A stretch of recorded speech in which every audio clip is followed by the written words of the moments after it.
down south before, Outkast and Goody dropped, and, a lot of that sound, Southern Playalistic, Players Ball, Gotta Get Up, Get Out, Cell Therapy. That's all organized, dude. Criminally slept on. Okay.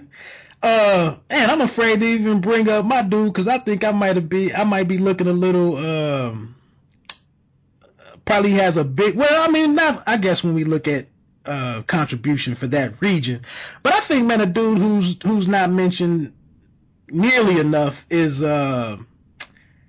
Marley Marl, man. I think after maybe 2000, maybe even 95 or something, like nobody went back and remembered how the bridge or the gap that Marley bridged.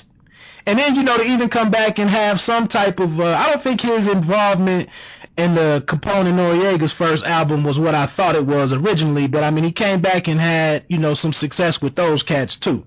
Yeah, Marley's crazy, man. Marley's my top 5, because, the thing is that, like you were saying earlier about the dude who recreated Troy, it's easy because now you know where the sample is, and you know where everything is. It's harder to put the puzzle together from the beginning than it is to just watch what somebody else did and follow it. And Marley was the one who started chopping drums. Marley's the originator and the godfather of all these producer styles. So I not slept on at all over here. Like I said, he's in my top 5, but I understand how, outside of, if you don't study this game and you're not our age, Marley could, some people, the younger only know Marley from things like, LL's Mama Said Knock You Out, which was an incredible album, but they don't know about the Kane and the Ace and the Shan and the Shantae, and that this dude is going all the way back to 87, 86, so yeah, Marley's dope, man. Yeah, like I said, I'm in the Midwest, and like you said a few minutes ago with the baseball analogy, once we get out into this, once you get past Pennsylvania, man, and get over to Ohio, man, we really haven't, we don't really have the same measurements. We don't use the same barometers for, judging what's authentic, what's what. We just kind of take it and run with it. And that's kind of why I've stayed out of this whole Drake thing. I'm going to tell you offline, I listened to a podcast of a lady from Philadelphia. I won't mention her name here, but she just kind of cast aside the whole ghostwriting thing. And I'm like, back to your point earlier with this game, however you want to define ghostwriting, whether the person's name is credited, uncredited, blah blah blah blah blah blah. For me, there is no help. You don't get any help. You don't get any spotting. You don't use no spotter. When it comes to the real, there is no, well, I gave you this line right here. I gave you, you know what I'm saying? There is no safety net. There is no parachute, no wingsuit. You just, if you jump off that bridge, you just jump. Right. And so, like you said, that's just how I look at it, man. So let's get into this sports thing, man. So I know I'm taking up part of your Friday. No, man. I'm sorry if I'm rambling on. So. Nah, not at all. I appreciate your time. So we're gonna try to wrap this up in 10 or 15 minutes, man. You're coming out of Philadelphia, an Eagles fan, right? Yes, sir. And I am in Ohio, but I was born in D.C. So right. I adopted that team once I got of age, and my pops was a Steelers fan, and I was like, well, you're from Pennsylvania and you like the Steelers, so I was born in D.C. I'm a rock with this red and this burgundy and gold team, so that's how I came into that. Okay. So we kind of at odds a little bit, You know what? We ain't at odds because don't nobody know what's gonna happen. You know what I mean? Like, right. I feel like the NFC East is just a big question mark. You know what I mean? Like, I have no idea what the Eagles are gonna look like. I have absolutely no idea because I've never been that sports fan who, like, there's somebody in Philadelphia right now who truly believes in their heart of their hearts and in their soul that we gonna win the Super Bowl this year. And I've just never been that fan. Like, I've always been realistic in everything in my life. And I got cats, diehard Eagles fans telling me, yo, we going to the second round of the playoffs. And I'm like, dog, we may not win 5 games this year. Like, real talk. We may not. I mean, You know, like, that's the reality. Like, nobody knows. Sam Bradford could get hurt game one. I mean, who knows? You know, it's like, who knows if Tony Romo is going to finally step up and do something? You know, who knows if, you know, RG3 is I guess, back. I don't even know if the word is back anymore, or if he's just going to become who he needs to be now.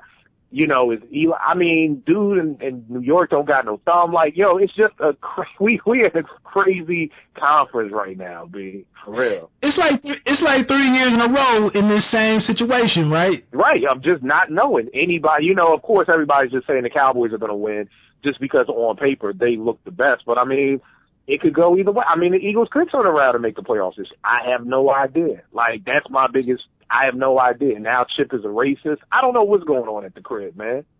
I have no idea. You know, every day I turn on ESPN, I got to watch First Take. It's just more stuff about Chip and racism, black and white. I don't know. Dog, I don't know what's going on at the crib, man. I have no idea, man. All right. So, since we get paid fictitiously or whatever, you know, since we do this for a living on the side, I guess somehow, right, or we pay to do this, we got to have an opinion. So all things considered, if there are no injuries, you know, everybody stays relatively healthy, everybody's draft picks, you know, turn out pretty decent, what would be your assessment of how this season plays out? The entire season or just NFC? NFC East. Who do you think comes if I had to put money on it, I would say, oh God, if I had to put money on it, and as much as it pains me to say this, money over the heart, I would probably say Dallas, just because Dallas, I feel like, not that it's their time, because I don't feel like it's ever going to be their time, but I just feel like that their foundation is a little more firmly set than anybody else. Good point. You know, so it's just about foundation for me. It's just like, because of that, same coach. Now, if they had a new coach, that'd be different, but same coach, same quarterback, same system, still got Dez. You know, their foundation, I think, is more set. And we don't know what RG3 is. I just saw Deshaun hurt his shoulder. I don't know if he's out or how long he's out for. But you said without injury. So even with Deshaun healthy, I would have to put my money on Dallas. But I do think it'll come down to similar to last year, where it's just Dallas Eagles and them two fighting it out. Just because I don't believe in RG3. I don't believe in that and the new system. This dude is, and Tim Duncan said it once, he's like, yo, I'm the player I am because I had one coach my whole career, one system. I don't get how these guys have to go through 4, 5, 6 different coaches in 8 years and learning a new playbook. And it's just, I mean, that's a whole nother time. We have to do another show on just how that itself is messing up sports, because it's too much to ask somebody to learn a new system every other year. It's just too much. It's too much. One question with Dallas. Now, you know, DeMarco Murray is now playing for your squad. Yes, sir. And DeMarco Murray was able to become the face of the Cowboys last year, put the offensive load on his back, and it left Romo throwing against less defenders in the passing lanes, and he was less of a risk taker, so that the turnovers didn't happen. Do you think that could be the one thing that maybe knocks them down to the second or third place? I mean, it could, but I think at the end of the day, that foundation, because here's the thing with Tony Romo, and it's, again, facts. During the regular season, he's a dope quarterback. You know what I mean? Like, so that's the fact. Like, now when the playoffs come, that's a totally different, that's a different monster there, because the facts show otherwise. But I don't think it's going to hurt them that much.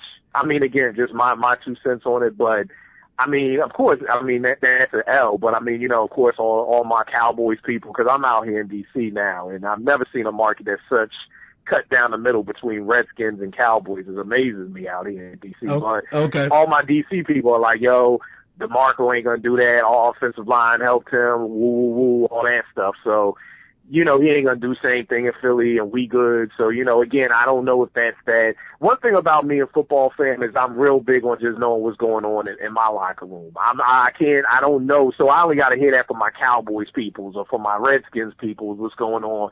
You know, it's almost like with college basketball back in the day. I knew what was going on in the Big East. I didn't keep up with what y'all doing in the ACC down there. You know, I was a UConn dude. So, I don't know what's going on in their locker room. But, I mean, I think at the end of the day, regular season, again, because of the foundation, same system, same coach, same owner, same quarterback, Dez is still there. I think he's happy. Who knows with that? He's happy one day, he's not the next. So, that's why I still got to go with Dallas.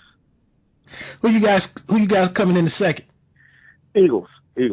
I definitely, because you said if everybody's healthy, if everybody stays healthy, because you see we got a little petition now to have a Pope come bless his knees. Oh, yeah. So if he stays healthy, I believe us, I'll throw a wild card in. I think y'all be number 3. I'll pick y'all over the Giants if everybody stays healthy. So, I know that's a horrible opinion, but I'm going to roll the dice. And I've been living in D.C. long enough that I think I got to go rock with y'all on number 3. All right. I'm like you, man. I'm totally I'm so confused, man. And like you said, right now we got so many problems in our locker room that it's really hard for me to focus on everybody else. And it was funny because probably 5 weeks ago I was hearing that Washington could be the favorites in the East because of the additions on defense, and then a lot of people praise our skill positions, our wide receivers. I'm not the biggest fan of Pierre Garçon. The tight end that I really like, he can't seem to get on the field, which is the Jordan Reed kid out of Florida. He can't stay healthy. Right. And he didn't play last night. Last night we just lost Niles Paul for the season. Right. He's another tight end. And then, like you said, obviously everything is up in the air with RG3. But then I'm following a lot of the writers for the Washington Post, and, it's talks that we could be moving on from Alfred Morris at the end of the year. And I'm like, damn, this man was the face of the team. 2 years ago when things were bad and we had to replace Clinton Portis, he was this 6th round pick that we found in a diamond in the rough, runs for over 1,500 yards, and now the line play has been bad the last 3, 4 years, 5 years, and now you want to get rid of this man? Right. So it's totally in disarray in Washington. But like I said, once I heard that some people were picking us as a dark horse, my interest was piqued. Right. But now we've seen some plays ran. We still don't know what RG3 can do. I did watch the game last night, the preseason game versus Cleveland. They ended up winning the game. But I'm kind of with you, man. I'm thinking I'd like to see Dallas take a step back. But you're right. I mean, they have veteran leadership at the key positions, which is the quarterback, and then they got a top 3 wide receiver in Dez. The league that messed around and let Jerry Jones get these first-round talented, these first-round pedigree players, letting him get them at, the 60th pick. My man from the tackle from LSU, they got him off the street, the dude that had the Lyle Collins. Right.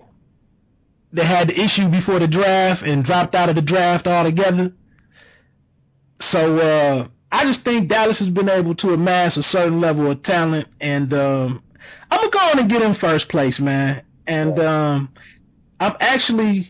I'm pulling for Sam Bradford to have a career, man. I don't want to see any young person come in the league and be robbed of chasing their dreams because of some freak accidents, with their some injuries with their knees. You hate to see an athlete's body. This kid lived the first several years of his life, the first 18, 19 years of his life totally preparing himself to be a professional athlete. Because I heard he was pretty good in basketball. I heard he was really good in high school in basketball. He's supposed to be a great golfer, and I believe he was also an above-average baseball player. So he's obviously spent a lot of time becoming a top-notch athlete, man. And I would just hate to see him never get to have at least a 2 or 3 season run where he's able to, realize some of the accolades that he tried to prepare himself for. So I'm pulling for Bradford. Right. Yeah. Trust me, I'm pulling for him too. I'll pull for him too, bro.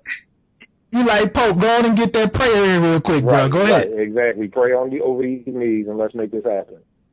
Right. And I'm not gonna lie, man. My wife is an Eagles fan. Back to my wife, she's a big time Eagles fan, and so I've had to keep a close eye on them. And Donovan was one of my favorite guys for a long stretch of time. So I keep an eye on